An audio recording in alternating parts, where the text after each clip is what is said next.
Hai, Assalamualaikum. Selamat malam guys. Welcome to Ye channel. Apa khabar hampa semua? Semoga hampa semua sehat-sehat selalu dan dijauhkan daripada wabak COVID-19. Ye sentiasa mendoakan hampa yang mana tonton video Ye dan setia lagi menyokong di channel Ye ni. Jadi sekarang ni memang Ye tengah aktif buat video-video yang menceritakan tentang pengalaman orang. Tapi tak macam dulu lah. Dulu Yat combine banyak-banyak sikit. Sekarang ni Yat ambil satu cerita dan jalankan dari mula sampai habis. Jadi harap hampa semua boleh dengar dari mula sampai habis lah cerita Yat ni. Bukan cerita Yat lah, ni cerita orang yang sampaikan kepada Yat, dan Yat sampaikan balik kepada hampa. Dan untuk tontonan hampa, moga-moga kalau ada moral, boleh kita ambil iktibar dari cerita-cerita yang disampaikan oleh depa ni. Bukannya sekadar menakutkan, tapi ada maksud tersirat, nilai murni dan ada pengajaran dia. Okey. Jadi sebelum Yat teruskan, eloklah hampa tekan like, share, subscribe dan tekan loceng notification tu. Bagi hampa yang belum tekan subscribe, sila tekan subscribe dan share. Okey. Malam ni Yat bawa satu cerita yang disampaikan oleh bekas pelajar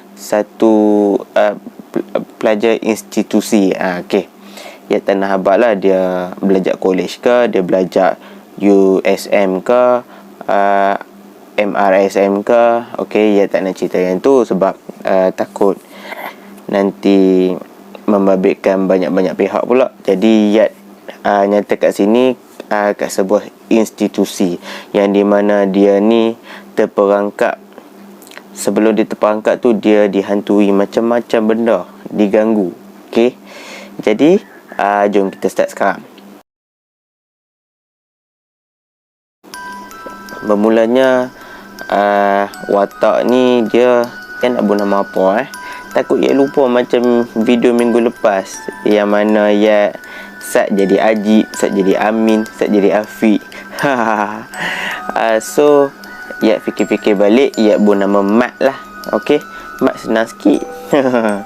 Okey, Mat ni dia masa tu dia dah semester 3. Waktu tu okey, kita cerita dekat institusi dia.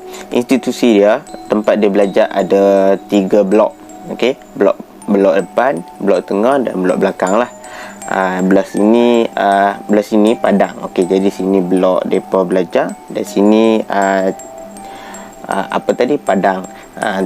Tempat yang depa sewa bilik tu semua belah sana lah. Okey, kita tak kacau itu, kita lebih khususkan dekat tempat kejadian. Okey, sini adalah blok depan, blok tengah, blok belakang. Okey, cerita dia dihantui di blok belakang.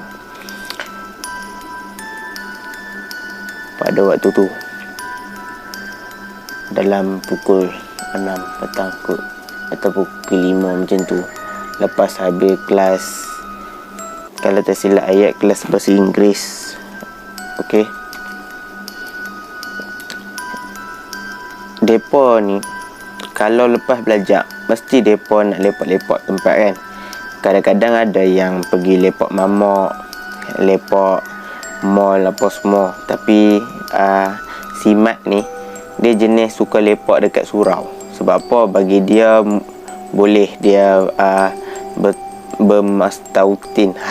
Dekat surau tu dapat juga pahala selain daripada dia pergi solat, baca, mengaji apa semualah dekat surau sini. Okey, blok tu pula, surau yang dekat blok belakang sekali tu berada di tingkat atas sekali.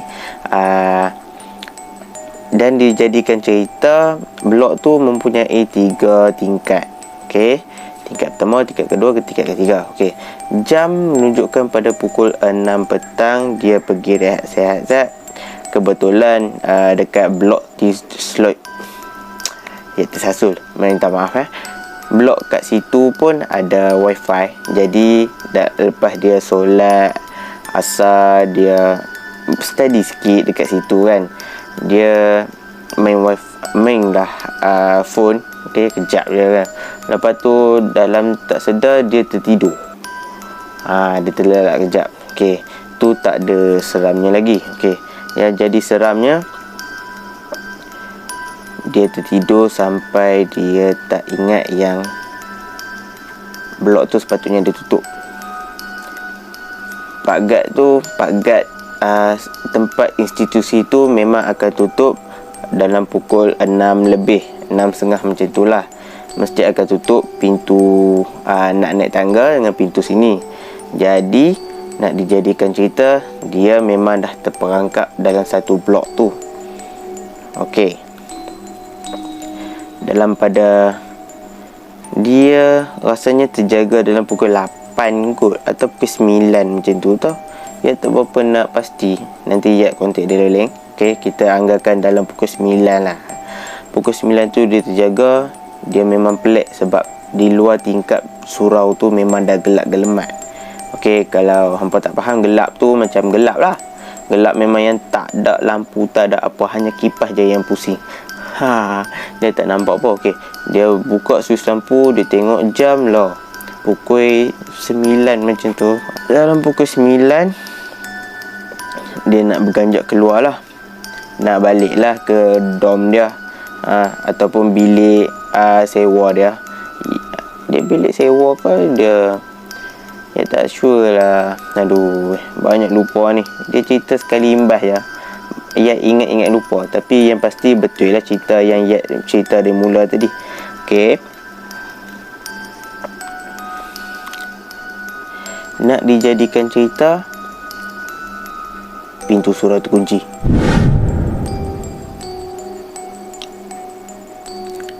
Macam dia terperangkap dari dalam. Dia minta tolong.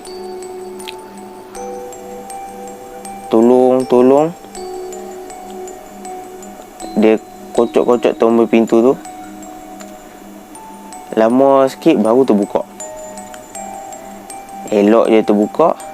Dia keluar lah. Dia ingat ada kawan dia lagi yang nak sabotaj dia lah. Sajalah kan main-main pintu. Lepas tu dia panggil lah kawan-kawan dia. Mungkin Yat buh sini hantam je lah. Izwan, Syaril, hampa nak main-mainkan aku Dia panggil nama-nama kawan dia tu. Seorang pun tak menyut. Yang peliknya seorang dia bergema. Macam dia seorang je kat tempat tu. Blok semua gelap. Yang jadikan dia heran, satu lorong, satu tingkat tu, okay, tingkat yang dia berada di tingkat 4 tadi, gelap. Tapi satu bilik je yang ada lampu. Kalau tak silap Yat, bilik yang bercahaya tu bukannya ada lampu masuk tu. Maksudnya dia cerah. Lampu terpasang lah. Okay, bila lampu tu terpasang, dia pergilah ke bilik tu. Kok lah kawan dia lari pergi ke bilik tu kan. Rupa-rupanya bilik tu tak ada orang. Dia periksa masuk. Dia panggil kawan-kawan dia, tak ada orang. Tak apa lagi. Elok je dia dah pasti, memang dia dah tengok tak ada orang. Dia kalih. Dari pintu dia nampak kelibat seseorang. Pintu yang dia nak keluar dari bilik tu lah. Kelibat seseorang. Kelibat macam, kalau tak silap Yat, dia kata kelibat seorang perempuan kot. Dia pakai baju kurung. Silap pakai baju kurung pula. Pakai kain apa benda tak. Memang dia pakai kain gaun macam tu lah, perempuan. Lepas tu dia berkursi yang dalam bilik tu, bilik kuliah lah, okay. Bilik kuliah tu gerak sendiri. Dia tengok ke arah kursi. Lepas tu dia kalih balik ke pintu. Kelibat perempuan tu dah hilang. Dia memang dah gerun dah. Tak tahu nak buat apa, dia keluar. Dia keluar dari bilik kuliah tersebut. Dia lari cari tangga. Dia turun tangga sampai ke tingkat 2. Dia mengah. Dia turun lagi. Turun. Dia tak jumpa tingkat 1. Itu yang pelik tu. Nampak tak? Rasanya kan, dia kata dia turun tangga tu lebih kurang 1 jam. Dia turun tangga sampai dia lari tu dah jadi pelan. Kau hampa bayangkan lah macam mana dia tak jumpa weh. Tingkat yang dia nak tu, tingkat 4 tadi pun dia tak jumpa. Ni kan pula tingkat bawah sekali. Macam mana? Tak kegerun benda tu. Okey. Lepas tu dia minta tolong, dia baca ayat apa semua. Dia jumpa balik tingkat 4. Yang peliknya, turun boleh keluar tingkat 4 tu. Jadi tangga ke atas tu pergi ke mana? Ia pun terfikir juga. Rupanya dia pergi ke tangga yang bukannya belah surau. Okey, ia lupa nak abad, minta maaf surau tadi sebelah tu memang dah ada tangga. Masa dia keluar tadi, kan dia nampak satu bilik bilik kuliah tu bercahaya. Dia pergilah. Lepas tu elok dia keluar, dia pergi ke arah bertentangan. Dia tak pergi ke arah belah surau. Sebab tu lah tangga belah sana tak jumpa. Okey, harap hampa faham lah. Elok dia jumpa setingkat surau tu. Rupanya belah atas tangga tu bilik store yang memang dilarang untuk naik. Gerun tak? Okey, dia memang tak naik dah. Dia pergi ke surau. Dia masuk dalam surau. Dia pergi ke satu sudut. Dia memang takut sangat.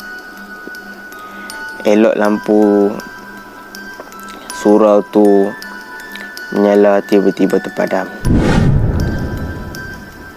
Hush, makan ayat. Hampa nak tahu ayat cerita dalam pukul berapa ni? Sekejap saya tunjuk Okey, hampa boleh nampak Pukul 4.23 kawan-kawan. 4.23 pagi. Patutlah mamang. Pagi. Jadi nak dijadikan cerita, dia minta tolong apa semua orang tak dengar. Kawan-kawan dia semua dah balik dom. Yang peliknya, kawan dia tak pelik ke yang dia tak balik dom? Pelik juga kan. Sampailah pagi tu esok, orang semua pelik. Dia tak hadir ke kelas.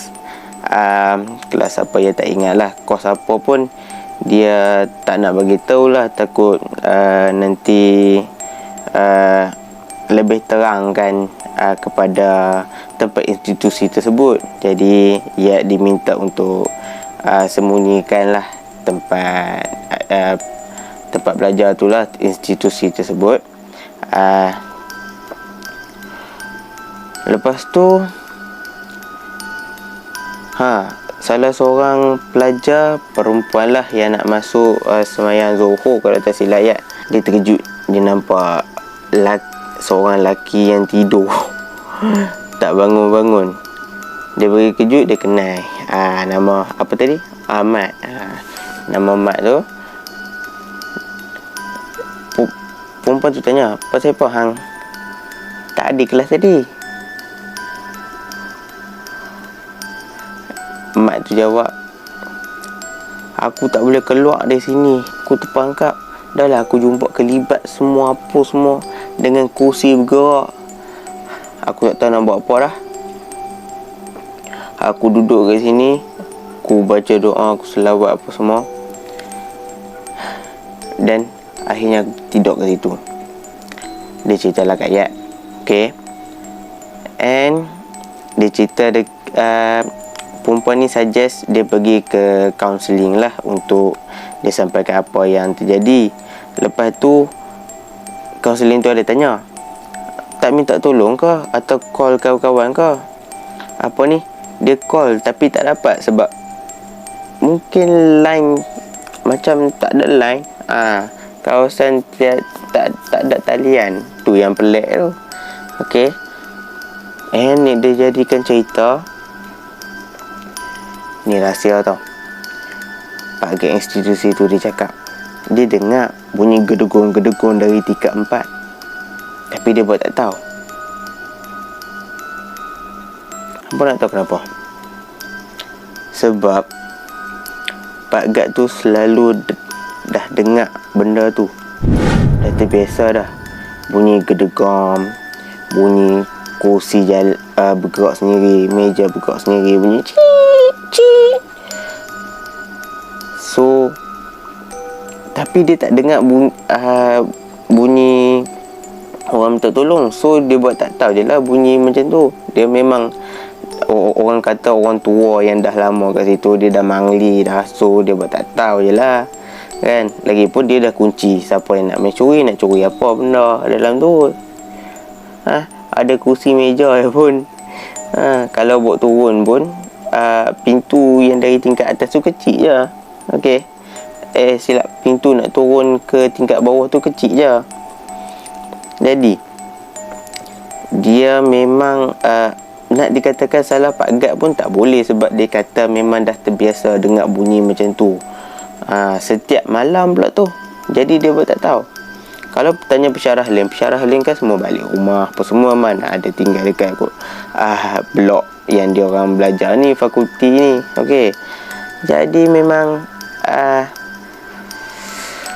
nak dijadikan cerita macam tu lah cerita dia.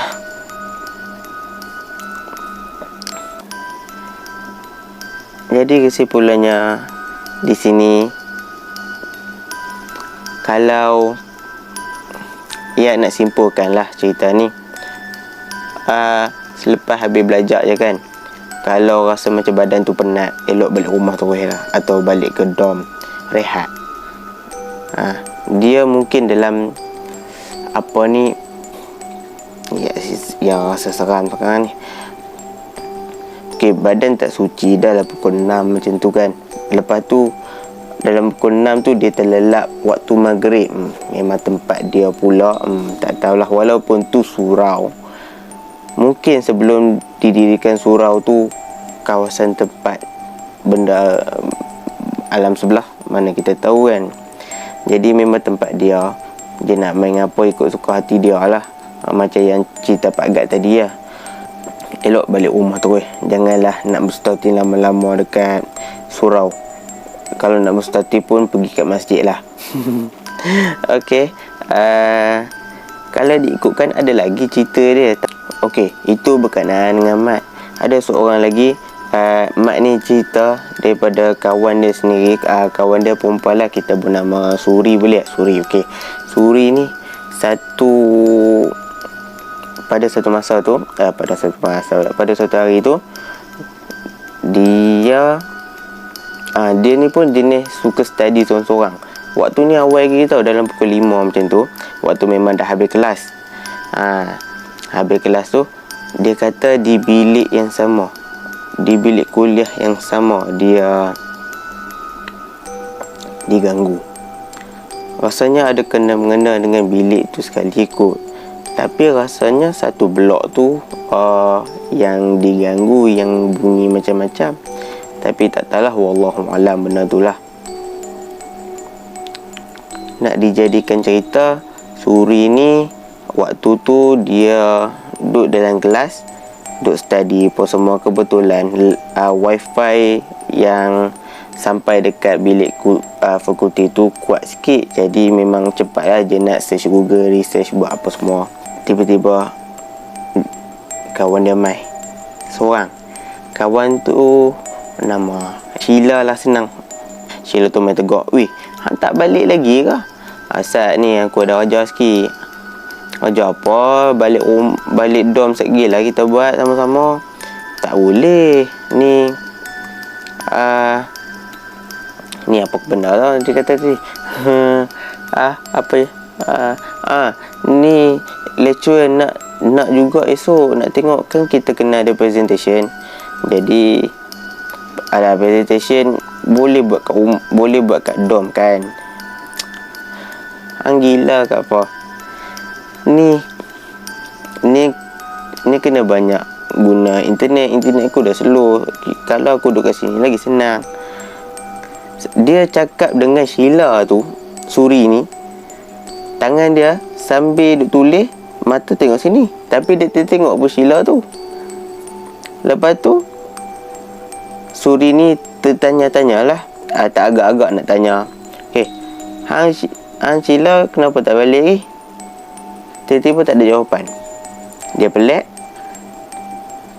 Dia dongak tengok, tak ada siapa. Dia panggil Sheila. Wih, geru ni. Lepas tu tahu dia balik. Maksudnya dia kemas buku dia. Dia caw law tu juga. Sebab seram. Karan apa semua dia tertutup. Mak ni cerita kat Yat lah, yang apa Suri tu pernah cerita kat dia. Elok dia balik, dia lari ni. Orang pun pelik siapa dia lari. Sampai lah dekat dom, dia nampak Sheila tu baru lepas keluar dari wilayah. Baru lepas mandi kot. Baru lepas mandi. Memang cuak muka dia, tercungap-cungap, penat lari kan. Dia tak cerita lagi kat Sheila. Memang pelik. Lepas tu dia tarik nafas dalam-dalam. Dia pergi semayang, dia buat solat sunat apa semua, macam tu lah. Dia buat solat sunat. Barulah dia cerita kat Sheila tu, yang dia nampak kelibat sebiji macam Sheila tegak dia. Seram tak? Seram oh. Nasib baiklah Yat tak sambung belajar lagi. Masalahnya bila diganggu tempat-tempat belajar kan, tu tempat kita cari ilmu. Tiba-tiba depa ni main bukan nak ganggu lah, mungkin nak berkawan, tapi diharapkan janganlah kita ni manusia berkawan. Okey, itu sajalah yang Mat sampaikan kepada Yat. Harap ambil iktibarlah. Macam Yat kata tadi, jangan belajar lewat-lewat sampai lewat sangat, dan jangan biarkan diri hampa sorang-sorang.